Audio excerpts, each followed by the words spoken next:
چاہو گر ہو برکت کاروبار میں تو سیکھو جو بتایا شریعت نے ہم کو، احکام تجارت، احکام تجارت۔ الحمدللہ رب العالمین والصلاة والسلام علی سید المرسلین، اما بعد فاعوذ باللہ من الشیطان الرجیم، بسم اللہ الرحمن الرحیم۔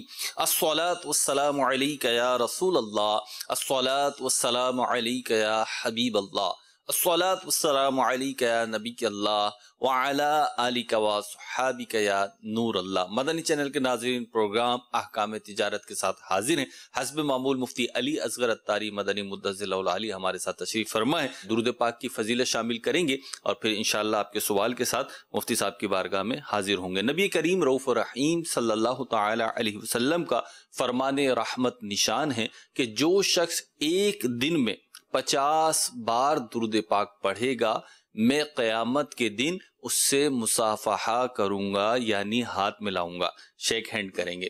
اللہ تعالی ہمیں اس برکت سے بھی مستفیض فرمائے۔ درود پاک پڑھنے کی عادت بنا لیجئے اور بالخصوص فیگر طے کر لیجئے، 50 بار، 100 بار، 200 بار، 300 بار، زیادہ دفعہ پڑھیں گے تو اس میں 50 بار بھی آ جائے گا۔ صلو علی الحبیب صلی اللہ تعالی علی محمد صلی اللہ تعالی علیہ وسلم۔ آپ کی کال شامل کرتے ہیں اور دیکھتے ہیں کون ہیں، کہاں سے ہیں، کیا سوال کرنا ہے۔ جی فضیل الرحمان بات کر رہا ہوں کراچی سے۔ میرا سوال یہ ہے کہ میرے پاس نیٹ بھی لگا ہوا تھا اور کیبل بھی لگا ہوا تھا، تو نیٹ میں بہت زیادہ پرابلم ہوتی تھی، تو میں نے اس سے کہا تھا کہ نیٹ آپ ہٹا لیں اور کیبل بھی ہٹا دیں آپ اپنا، تو اس نے نیٹ والے نے نیٹ اپنا ہٹا دیا لیکن کیبل ابھی تک نہیں ہٹایا، تو جس کی بنا پہ میں کبھی کبھار دیکھ بھی لیتا ہوں کیبل چلتا ہے، تو ایسا میرا دیکھنا کیا صحیح ہے یا غلط ہے؟ کیونکہ میں نے اس سے کہا ہوا تھا کہ آپ ہٹا لیں تو وہ ہٹا نہیں رہا، تو پھر اب میں کیا کروں؟ آپ میری رہنمائی فرما دیجیے۔ ٹھیک ہے جی۔ الحمدللہ رب العالمین والصلاة والسلام علی سید الانبیاء والمرسلین، اما بعد فاعوذ باللہ من الشیطان الرجیم، بسم اللہ الرحمن الرحیم۔ ایک ہوتا ہے فزیکل مال جو ہمیں نظر آتا ہے، ویسے تو مال کی تعریف اصطلاحاً فقہا کے نزدیک فزیکل چیزوں پر ہی ہوتی ہے، اور ایک ہوتی ہے کوئی سروس، کوئی بینیفٹ حاصل کرنا۔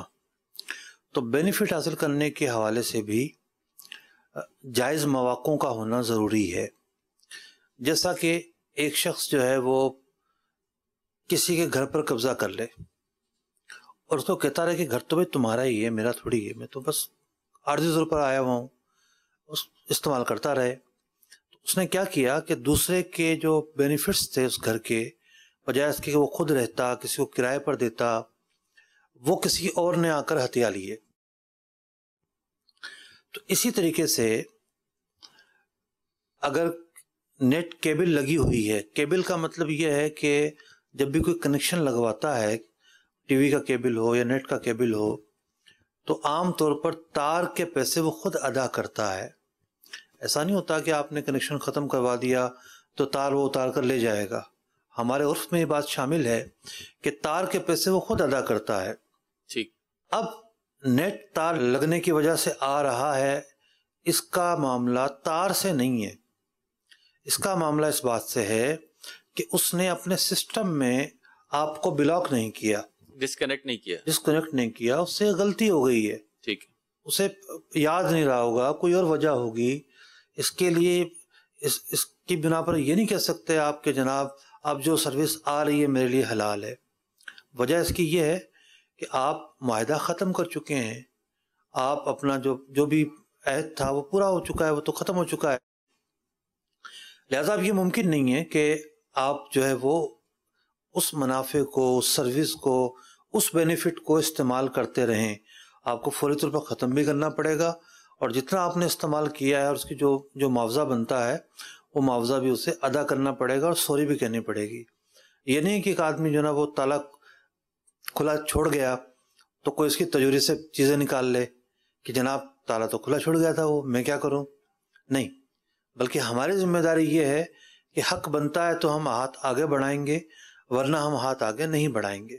مفتی صاحب، آپ نے جو جواب ارشاد فرمایا یقیناً وہی درست ہے لیکن ایک سوال پیدا ہوتا ہے، یا جو اس طرح کی جب کنڈیشن ہوتی ہے تو یوں کہہ لے کہ نفس اور شیطان جو ہے وہ ہمیں ایک وسوسہ اشکال پیدا کرواتے ہیں، وہ یہ ہوتا ہے کہ میں تو بری ذمہ ہو چکا نا، یعنی خاص پرٹیکولر جو سوال تھا میں اس تناظر میں عرض کر رہا ہوں کہ میں تو کہہ چکا کہ بھائی ہٹا لو، ڈسکنیکٹ کر دو، اب اس نے نہیں ہٹایا تو اب آ رہا ہے تو اس کی مرضی ہے، تو میں تو بری ذمہ کیونکہ ہو چکا ہوں کہہ کر، تو کیا میں بری ذمہ نہیں ہوں گا کہہ کر؟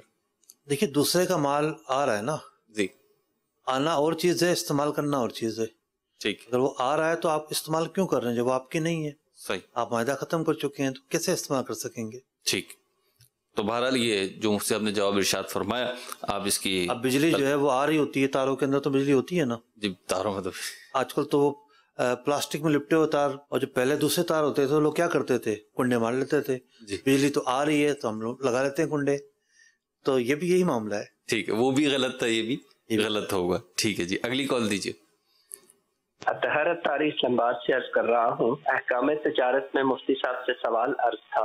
آج کل ایک رٹ رہی ہے کہ پلاٹس اور پراپرٹی کی خریداری فائلز پہ ہو رہی ہے، اور یہ بھی پتا ہے کہ وہاں پہ قابل اعتماد وہ سوسائٹی، وہ کمپنی، وہ ٹاؤن ہے، اور دور سے جگہ بھی بتائی جاتی ہے کہ یہ والی جگہ پلین ہو رہی ہے، لیکن ایکوریٹ پلاٹ نہیں بتایا جاتا کہ آپ کا فلاں پلاٹ نمبر ہے، جبکہ مرلہ تو ڈیسائیڈ ہو چکا ہوتا ہے 5 یا 7 ہے، اسی حساب سے پیمنٹ جا رہی ہوتی ہے ان انسٹالمنٹ.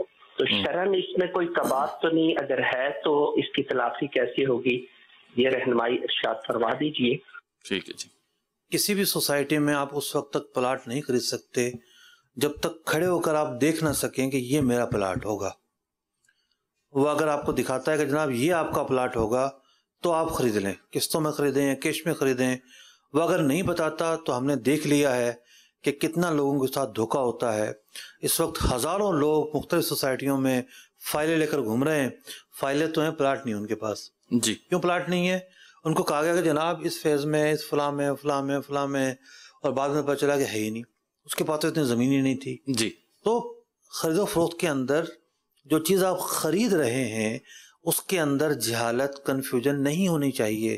چیز کہاں ہے، کدھر ہے، کیسے ہے، بتایا کہ یہ جو زمین جہاں کھڑے ہیں آئے ہم آپ کو وزٹ کراتے ہیں، اس جگہ آپ کا پلاٹ ہوگا. جب وہ یہ بتا دے تو آپ خرید سکتے ہیں، ورنہ ایسی جو ہے وہ خرید و فروخت کا کرنا جائز نہیں ہے. ہمارے فقہا نے ایسی خرید و فروخت کو ناجائز قرار دیا ہے. ٹھیک ہے جی، اگلی کال دیجیے.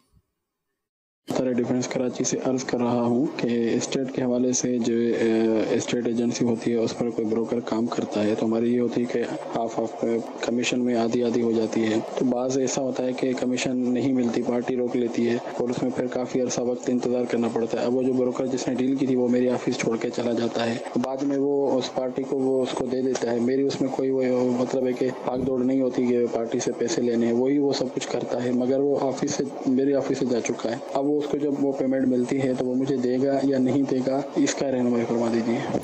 ٹھیک ہے جی. انہوں نے کسی کے ساتھ مل کر کام کیا تھا، آفس کا بھی نام لے رہے ہیں. جی، اسٹیٹ ایجنسی پہ جو امپلائیز کام کرتے ہیں اس کی 2 صورتیں ہیں. ایک تو ہے کہ وہ تنخواہ پہ رکھ لیتے ہیں اور وہ جو بھی کام کریں گے وہ اپنی کمپنی کے لیے، ادارے کے لیے کام کریں گے. دوسرا یہ ہے کہ ان سے یہ ڈیلنگ ہوتی ہے کہ جو بھی آپ ہمارے ریفرنس سے ہمارا آفس استعمال کرتے ہوئے، ہمارا لنک، ہماری گڈ ول استعمال کرتے ہوئے ڈیل کرائیں گے، اس میں جو بھی عرف کے مطابق جو بھی کمیشن بنتا ہے اس میں 50% آپ کا، 50 ہمارا، جو بھی ریشو طے ہو جائے وہ ہوگا. اسے فقہ کی زبان میں شرکت بالعمل کہتے ہیں. ٹھیک، کہ عمل کے اندر دونوں جو آدمی ہیں وہ شراکت کریں. صحیح. کہ بھئی آؤ ہم دونوں بیٹھتے ہیں مل کے اور ایک کام کریں گے. صحیح. اس میں ضروری نہیں کہ جناب دونوں ہی کام کریں. صحیح. کسی ایک نے کام کیا ہے اور سودا ہو گیا اور اس نے اس کا فالو اپ بھی کیا ہے تو ظاہر بات ہے وہ اب ساری رقم کا جو کمیشن حاصل ہوگا اکیلا مالک نہیں بنے گا، بلکہ وہ جو ہے دونوں جو ہیں مل کے اس میں جو بھی ان کا فارمولا طے ہوا تھا 50-50 ہوتا ہے عام طور پر، تو اس کے مطابق جو ہے وہ تقسیم کریں گے. اور مفت دوسرے کو دینا ضروری ہوگا اگرچہ وہ لا علم ہو. بالکل ضروری ہوگا. ٹھیک ہے. یعنی وہ جو اسٹیٹ ایجنسی کا انہوں نے بتایا کہ وہ چلا گیا ہے، اسے اب ملے تو وہ اسٹیٹ ایجنسی والے کو دے گا جو آنر ہے، اور اگر آنر کو ملتا ہے، آنر وانر کا تو کوئی معاملہ نہیں. جب دونوں آنر ان معنی عرف کے اعتبار سے بات کروں، آنر ان معنی میں کہ بھی آفس اس کا تھا اور فلاں اس کا تھا، لیکن دونوں نے شرکت بالعمل کی ہے. ٹھیک ہے. ایک کام میں شرکت کی، اب دونوں برابر ہیں ایک طرح سے. صحیح. تو اگر اس کو پیسے مل گئے ہیں جی تو بہرحال اپنا حصہ جو دوسرے کا بنتا تھا وہ تو وعدہ کرے گا. ٹھیک ہے, اگلی کال دیجیے. مفتی علی اصغر عطاری کی بارگاہ میں میرا سوال یہ ہے کہ جو دکاندار سامان سیل اپنا کرتے ہیں تو ہر کسٹمر کو الگ الگ ریٹ ہوتا ہے ان کا. کسی کسٹمر کو 10-20 روپے چیز زیادہ دیتے ہیں, کسی کو 10-20 روپے سستی میں دے دیتے ہیں, گاہک جھگڑتا ہے اس کو اور سستا کر دیتے ہیں. تو چینی, گھی اور سبزی وغیرہ کے کم سامان میں کیا ایسا کرنا شرعی طور پر جائز ہے؟ جواب ارشاد فرما دیں. دیکھیے ویسے تو یہ ایک کاروباری ٹول ہے اور ہم یہ تو نہیں کہہ سکتے کہ شرعی طور پر کوئی ناجائز بات ہے. کاروباری ٹولز اسی طرح استعمال کیے جاتے ہیں. البتہ یہ ضرور ہے کہ کچھ چیزیں ایسی ہوتی ہیں کہ حکومت کی طرف سے جس کے ریٹ مقرر ہوتے ہیں انہی چیزوں پر بیچنا ضروری ہوتا ہے. تو وہاں تو وہ قانون کی پاسداری بھی کریں. وہ ساری چیزیں جہاں ریٹ مقرر نہیں ہوتے تھے, کپڑے ہیں جی, کوئی بھی ریٹ مقرر نہیں ہے کپڑوں کا. صحیح. اب وہ وہاں تو اس سے زیادہ ہو رہا ہوتا ہے. جی, کپڑے ہیں, فرنیچر ہے, بہت ساری ایسی چیزیں ہیں کہ جس میں ریٹ فکس نہیں ہے. بالکل. تو اب یہ کاروباری ٹولز ہوتے ہیں, جیسا گاہک ویسا بھاؤ. تو اس میں کوئی شرعی کا بات تو نہیں ہے. تو زیادہ بتا کے کم کر دیتے ہیں. دیکھیں بارگیننگ دکاندار کا رائٹ ہے. ٹھیک ہے. پیارے آقا علیہ الصلوۃ والسلام سے بھاؤ کم کروانا ثابت ہے. ٹھیک ہے. تو اگر بھاؤ کم ہی نہ ہوتا, جی, فکس پرائز ہے. ٹھیک ہے, تو پیارے آقا علیہ الصلوۃ والسلام سے ثابت کیسے ہوتا؟ ٹھیک.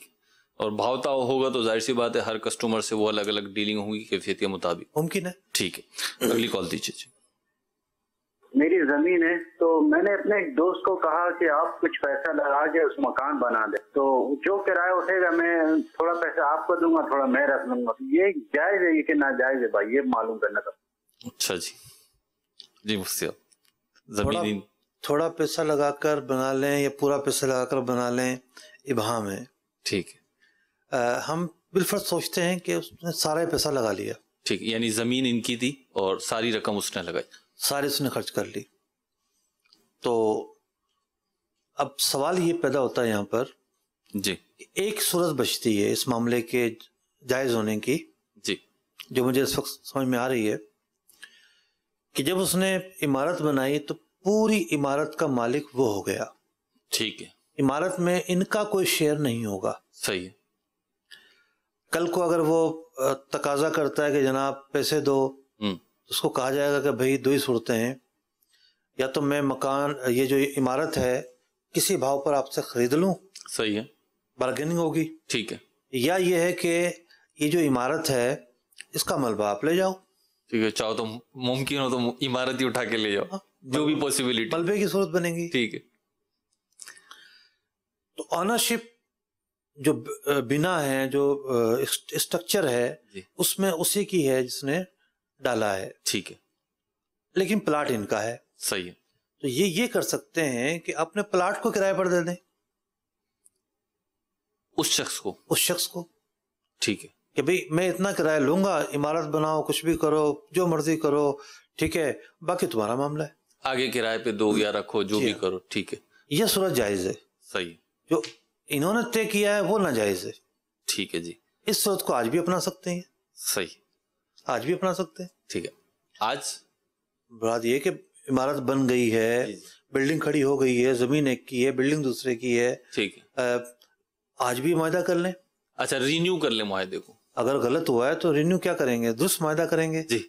اور جس کو آپ رینیو کرنے کا کہہ رہے ہیں وہ تو ہوا ہی غلط تھا, رینیو کیسے ہوگا؟ میں وہ نیا معاہدہ کر لیں. نیا معاہدہ کر لیں. تو یعنی جو پرانا معاہدہ تھا وہ کل عدم ہو جائے گا, وہ ختم ہو جائے گا, یعنی وہ جو غلط تھا وہ اس کو بیک ڈور کر دیں گے. جی. اور ایک نیا معاہدہ کریں گے جو اس بحاف پہ ہوگا کہ جی میری زمین آپ کرائے پہ لے رہے ہو. جی ہاں. ٹھیک ہے. بہت ساری فیکٹریاں بنتی ہیں. جی. یعنی فیکٹریوں کے اندر تو بڑے بڑے کمپاؤنڈ بنتے ہیں. جی. زمین ایک کی ہوتی ہے, وہ خود آ کر اپنا کمپاؤنڈ بناتے ہیں اور اپنا کام کرتے ہیں, بلڈنگ وہ کھڑی کرتے ہیں. ویئر ہاؤسز بھی ایسے ہی بنتے ہیں. ایسا ہی ہے. ٹھیک. تو یوں معاہدہ کیا جا سکتا ہے. اور صورت ہو سکتی ہے یہاں پر. جی. وہی ہو سکتی ہے کہ بھئی انہوں نے بھی پیسے ڈالے ہوں, کچھ پیسے انہوں نے ڈالے. دوسری صورت یہ ہو سکتی ہے کہ انہوں نے بھی پیسے ڈالے ہوں جو زمین کا مالک ہے. ٹھیک ہے. تو اب یہ ہوگا کہ بلڈنگ کے اندر بھی ان کا شیئر ہو گیا. صحیح. ٹھیک ہے. ٹھیک ہے. اب بھی وہی فارمولا ہوگا کہ زمین کرائے پر دیں گے. ٹھیک ہے. زمین کرائے پر دیں گے اس کو, اور کچھ اب وہ چونکہ بلڈنگ کے کرائے میں اکیلا مالک نہیں ہے. صحیح ہے. تو یہاں بہرحال اگر ان کا شیئر شامل ہوگا عمارت میں تو زیادہ وسعت کا امکان ہے. کئی اور پہلو بھی سامنے آ سکتے ہیں. ٹھیک ہے. جیسے مفتی صاحب نے اولاً ہی ارشاد فرمایا کہ آپ کے سوال میں کنفیوژن ہے تھوڑی سی، اور جو پاسبلٹیز تھیں اس کے تحت مفتی صاحب نے جواب ارشاد فرما دیا. اگلی کال دیجیے. تو مفتی صاحب آپ سے میرا سوال یہ ہے کہ اگر کسی نے بچپن میں چوری کی تھی تو اب اس کی تلافی کیسے کی جائے گی؟ براہ کرم اس کا جواب ارشاد فرما دیں. ٹھیک ہے جی. دیکھیں، چوری اگر بچپن میں کی ہے تو اگر نابالغی میں کی ہے تو نابالغی میں کیے ہوئے عمل کا تو گناہ نہیں ہے، لیکن مال بہرحال مالک کو پہنچانا ضروری ہے. ٹھیک. یعنی نابالغ بچہ بھی اگر مال تلف کر دے جی تو تاوان اس پر آتا ہے. ٹھیک ہے. تو مال تو بہرحال پہنچانا ہی تھا. بچپن سے بعد اگر آپ کی بالغ ہونے کے بعد عمر ہے تو گناہ بھی ہوا اور مال پہنچانا پھر بھی لازم ہوا. ٹھیک. ایک صورت میں گناہ نہیں تھا اس عمر میں، لیکن مال پہنچانے کی تاخیر بعد میں اگر کی ہے بالغ ہونے کے بعد تب تو گناہ گار ہوگا. تو مالکوں تک کسی بھی طرح وہ مال پہنچا دیا جائے. مال موجود نہیں ہے تو اس کی قیمت پہنچا دی جائے. یہ ضروری نہیں ہے کہ آپ اس کو کہیں کہ بھی یہ تمہارا مال ہے، اور اللہ کی بارگاہ میں توبہ کی جائے. یہ دو صورتیں ہیں، ان پر عمل کیا جائے گا. مفتی کیونکہ یہ شاید ایسی صورت ہو، کیونکہ بالخصوص نابالغی میں ایسے حادثات شاید ہو جاتے ہوں، تو اگر ایسے حادثات نابالغی میں نہیں ہوتے، بالغی میں بھی بہت زیادہ ہو جاتے ہیں. یعنی جائیں گے کسی کی کچھ چھوٹی سی اٹھا کر لے آئیں گے. ٹھیک. ایک فطرت ہوتی ہے بعض اوقات، جی. اچھا بھلا سمجھدار آدمی ہوتا ہے لیکن وہ ذہنی نہیں ہوتا اس کا.